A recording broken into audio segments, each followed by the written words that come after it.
Government has decided, given the efficiencies of private sector in terms of agriculture production, that once we have finalized in investing in the infrastructure, basic irrigation infrastructure, the 10,000 model farm is going to be commercialized, competitively commercialized, following which then the next step would be a decision on how to open up further land, again, which will be determined by availability of water as a major enabler for this project. The model farm, phase 2, I would call it phase 2, that is the 5,000, remainder of the 5,000 acres, which I have been able to inspect and note progress, is currently at 72% level of completion. In the next 3 months, it is the intention of my ministry, working through National Irrigation Authority, that this project will be completed. And this project, I'm talking about the 10,000 model farm. Concurrently, going through the rigors of commercialization, the National Treasury is working with my ministry to be able then to get this project to market and to be able to identify a private sector actor who will then come in and carry on with the commercialization of this 10,000 model farm. At that point, I believe it will not be a model farm, it will be a commercial entity. As government, again, the policy is that we do not have a restrictive regime. What is good for private sector in Kenya is also good for private sector internationally. And therefore, the current process of commercialization of Galala model farm is one that has been opened up internationally.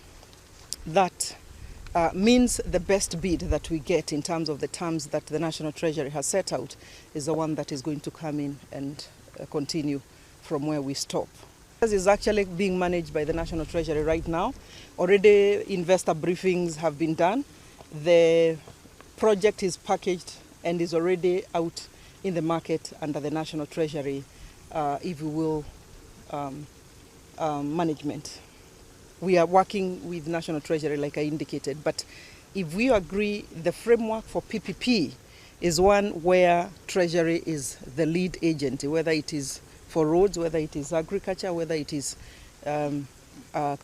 farming, and therefore they are taking on the lead, but of course with our input, because we still continue to manage this project. This is part of the government vision of putting more land under irrigation. Our target currently is to grow from the 540,000 acres currently under irrigation and to be able to move this towards a target of 1 million acres under irrigation as envisaged within Vision 2030. I could perhaps just say again, as you have seen, as you moved around, the best performing crop today, as you have witnessed, is maize.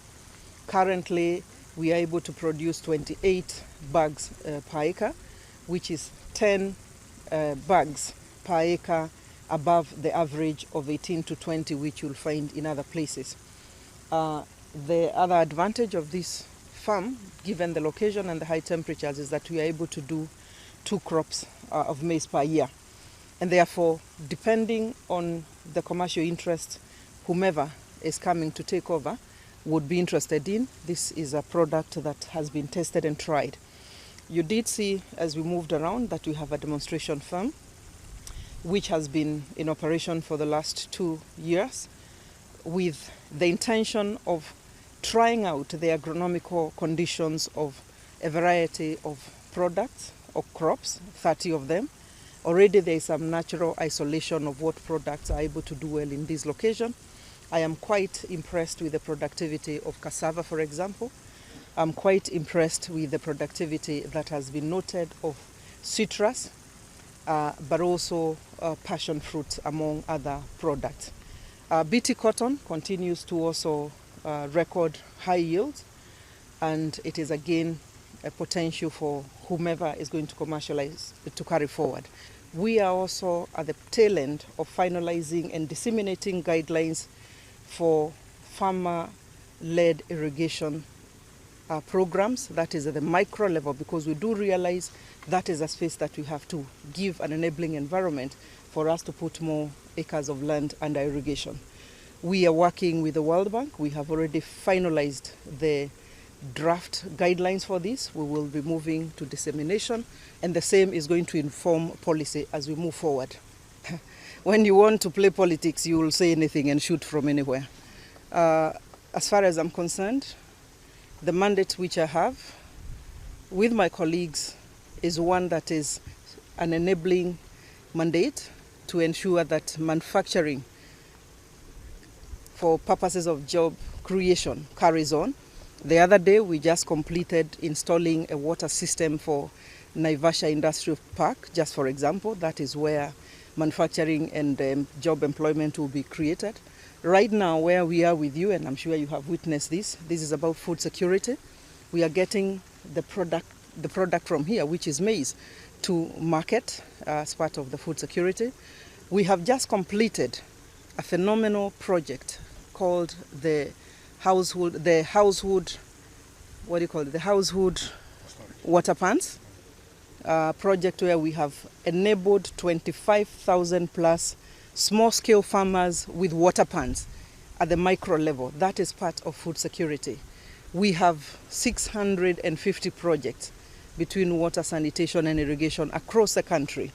That is to enable food security as one of the major, one of the 4 items under the Agenda 4.